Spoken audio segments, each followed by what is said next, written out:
በስመ አብ ወወልድ ወመንፈስ ቅዱስ አሃዱ አምላክ አሜን። ሰኔ 17 ዳግመኛም በዚህች ቀን መደራው የብፁዕ አባ ገሪማ መታሰቢያው ሆነ። የዚህም ቅዱስ አባቱ የሮም ንጉሥ ነበር። ስሙም መስፍንያኖስ ይባላል። የንግሥት እናቱ ስምም ሰፍንግያ ነው።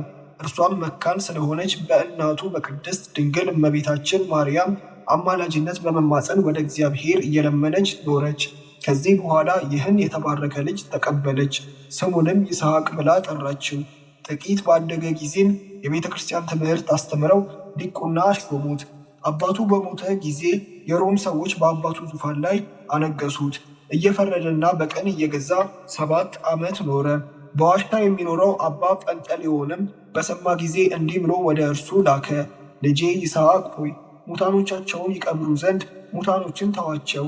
አንተ ግን ክብር ይግባውና የክርስቶስን የማያልፍ መንግሥት ትሻ ዘንድ ወደ እኔ ና። አባ ገሪማም መልእክቱ ደርሶት በሰማ ጊዜ መንግሥቱን ትቶ በሌሊት ወጥቶ ሄደ።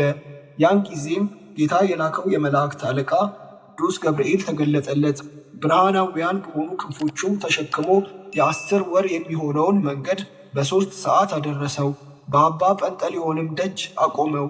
ይህም በኢትዮጵያ ንጉሥ በእልዓሚድ ዘመን ነበር። አባ ጰንጠሌዎንም ቅዱስ ይስሐቅን በአየው ጊዜ ደስ ብሎት አቅፎ ሳመው። ወደ በዓቱም አስገብቶ የምንኩስና ልብስን አለበሰው። ይስሐቅም በጾም በጸሎትና በስግደት ተጠምዶ ቆዳው ከአጽሙ እስከሚጣበቅ ሲጋደል ኖረ። ከዚህም በኋላ መደራ ወደ ተባለ ቦታ ሄደ። በዚያም ድንቅና ተአምር እያደረገ በሽተኞችን በመፈወስና አጋንንትን በማስወጣት ብዙ ዘመን ኖረ። በአንዲት ዕለትም በጠዋት ስንዴ ዘራ። በሰርክም አዝመራውን ሰብስቦ አስገባ። ከእርሱም መሥዋዕትን አሳረገ። በማግስቱም በግራር ዛፍ ላይ በሮችን አውጥቶ የስንዴውን ነዶ አበራየ። 77 የእንቅብ መስፈሪያም ሆነ። ሁለተኛም የወይን ሐረግ በዓለት ላይ ተከለ። ወዲያውም በቀለች፣ አበበችና አፈራች። በእርሷም መሥዋዕትን አሳረገ። አንዲት ቀንም ሲጽፍ መሸና ፀሐይ ሊጠልቅ ተቃረበ። በቦታውም እንዲቆም አዘዘው። ጽሕፈቱንም እስቲጨርስ ቆመ። ምራቁንም ትፍ ባለበት ዘንድ እስከ ዛሬ ለበሽተኞች ፈውስ ሆኖ ይኖራል። ከእጁም ብርዕ በወደቀ ጊዜ ወዲያው በቀለ፣ አቆጥቁጦም አደገ። በአንዲት ዕለትም ሰዎች ወደ አባ ጰንጠሌዎን መጥተው ቀሲስ ይስሐቅ እኮ ከበላ በኋላ የቁርባን ቅዳሴ ቀደሰ ብለው ነገሩት። አባ ጰንጠሌዎንም ወደ እርሱ ሄዶ ልጄ ይስሐቅ ሆይ ምስጢር ስላለኝ ከአጠገባችን ሰዎችን አስገልል አለው። ይስሐቅም ሰዎችን ተውና እንጨቶችና ድንጋዮችም ይገለሉ አለ። ወዲያውኑም እንጨቶችና ድንጋዮች 1 ምዕራፍ ያህል ሸሹ። አባ ጰንጠሌዎንም ልጄ ይስሐቅ ገረምከኝ አለ። ስለዚህም ከዚያች ጊዜ ጀምሮ ገሪማ ተባለ። መልካም ተጋድሎውንና የቀና አካሄዱን በፈጸመ ጊዜ ክብር ይግባውና መድኃኒታችን ኢየሱስ ክርስቶስ ተገለጠለት። ስሙን ለሚጠራና መታሰቢያውን ለሚያደርግ ገድሎንም ለሚጽፍና ለሚያጽፍ ለሚያነበውና ለሚተረጉመው ስማቸውን በሕይወት መጽሐፍ እንደሚጽፍ ቃል ኪዳን ሰጠው። ዳግመኛም የተራበውን ላበላ የተጠማውንም ላጠጣ እኔ የሕይወት እንጀራን እመግበዋለሁ፣ የደህንነት ጽዋንም አጠጣዋለሁ። በቤተ ክርስቲያንህንም በመሐሌት ያመሰገነውንና የጸለየውን እኔ የመላእክትን ምስጋና አሰማዋለሁ። የተራቆተውንም ለሚያለብስ የብልህ እጅ ያልሠራው የብርሃን ግምጃን አለብሰዋለሁ። ነፍሱም ከሥጋው በምትለይ ጊዜ የጨለማ መላእክት አይቀርቡትም። የብርሃን መላእክትንም በዙሪያው አቆማቸዋለሁ። በስምህም ቤተ ክርስቲያን ለሠራ በሰማያት 47 የብርሃን ቦታዎችን እኔ ሰጠዋለሁ።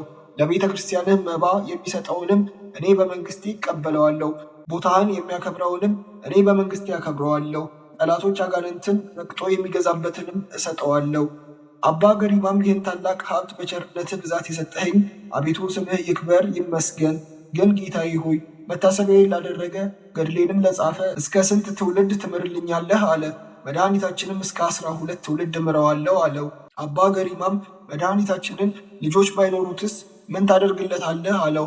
መድኃኒታችንም በ12 እጥፍ ክብር እሰጠዋለሁ ብሎ መለሰለት። ዳግመኛም የሞት ጥላ እንደማያገኘህ ታላቅ የምሥራች እነግርሃለሁ አለው። ይህንንም ተናግሮ ሰላምታም ሰጥቶት በታላቅ ክብር ወደ ሰማያት አረገ። ቅዱስ አባ ገሪማም በልቡ ደስ ተሰኘ።